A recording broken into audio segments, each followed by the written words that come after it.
Welcome back to Harvard. That's Donald Trump's running mate, of course, Mike Pence, campaigning in the deep red state of Utah with less than 2 weeks to go until the election. Pence pleaded with Republicans, you saw it there, to come home, as he put it, and support the GOP ticket out of concern that Utah might not be as safe as it used to be for the party. Utah hasn't supported a Democrat for president since 1964 when they went for Johnson over Goldwater. But because of the entrance of independent candidate Evan McMullin, the state's suddenly in play. The latest polls show a three-way race out there among Trump, McMullin, and Hillary Clinton. One poll has Trump up 3 points, another has him up 2 points, but a third poll shows McMullin leading Trump and Clinton by 4. You see them all there. And McMullin responded to Pence in Twitter after the Indiana governor called on Utah voters not to support his independent bid. Here's what McMullin tweeted. A vote for Pence is a vote for Trump, and a vote for Trump is a vote for religious bigotry, misogyny, and the expansion of government. McMullin's a former intelligence officer in the Central Intelligence Agency, an investment banker, Sachs, and a senior staffer up on Capitol Hill for House Republicans. He joins me now. Evan, what do you think of if somebody votes for you and you carry the electoral votes of Utah, what does that do to the race for president come election night itself? What does that do? Well, if you believe the polls, and I do believe the polls, Hillary Clinton has a massive lead in most electoral college projections. And so what happens here in Utah is not likely to impact the outcome. What's that? It stays in Utah? Well, for now it does, but we're building a new conservative movement because we think that's what's required.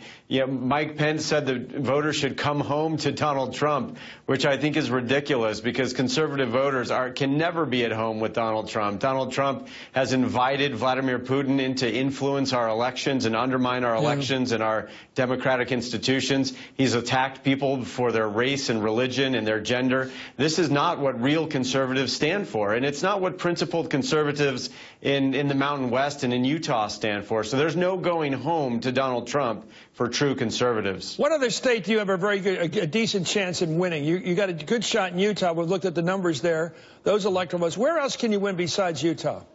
Well, our best chances are in the Mountain West. No, name the state. Other state besides Utah you can win. Idaho and you Wyoming believe you can carry Idaho. Chances. You believe you can win Idaho.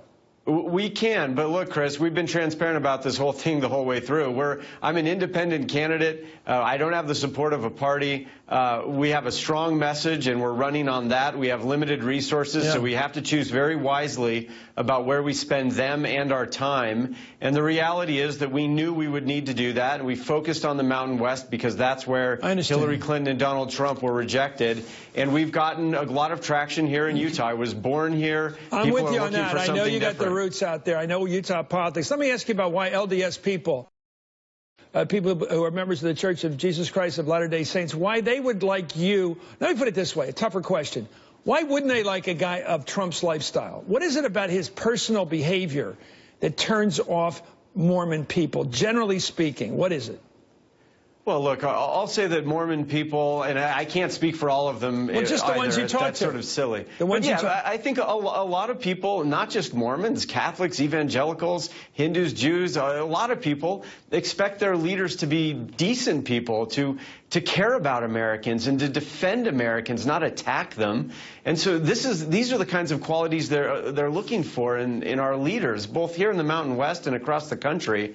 I think Donald Trump's indecency and the way he treats people, the way he attacks people of different faiths and based on their gender or skin color, it doesn't sit well with people out here, and they know that our leaders need to be uniting and respectful of Americans. Well, after being turned off by Donald Trump and disavowing the Republican nominee, Utah Republican Congressman Jason Chaffetz is now back on board with Trump. He tweeted just yesterday, "I will not defend or endorse Donald Trump, but I am voting for him. HRC is that bad. HRC is bad for the USA." What do you think of that statement by a congressman who's been around a bit out there, who's now going to vote for Trump?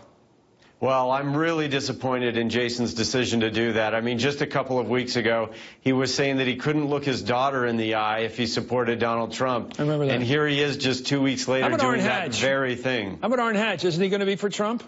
The senior senator Orrin Hatch has been for Trump, and unfortunately he's urged Utahns to, quote, do the right thing and support Donald Trump. How about Mike Lee, the other senator?